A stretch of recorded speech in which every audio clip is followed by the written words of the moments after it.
ha venido siempre hablando de diálogo político, la tensión que existía, que continúa obviamente de algún modo, pero que existía, por lo menos estructuralmente, entre Estados Unidos y Cuba, pues generaba una esquizofrenia internacional a la hora de empujar en una misma dirección.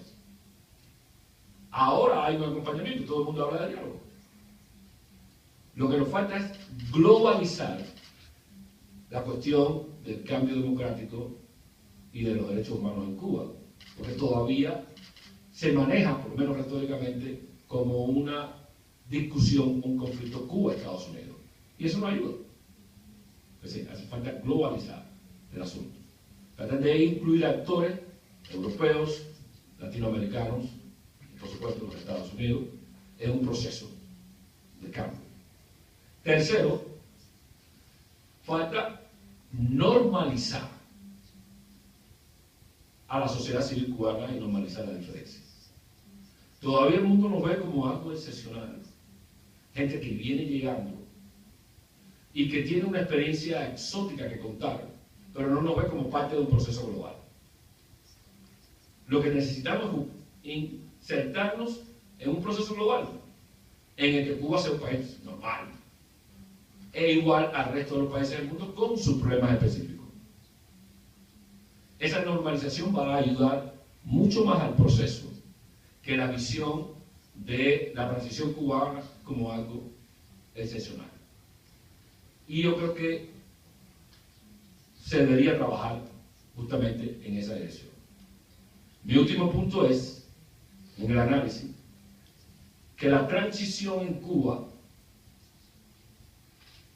no es y no va a ser solo una transición económica, es también una transición política. Simón hablaba de liberalización como opuesto a democratización.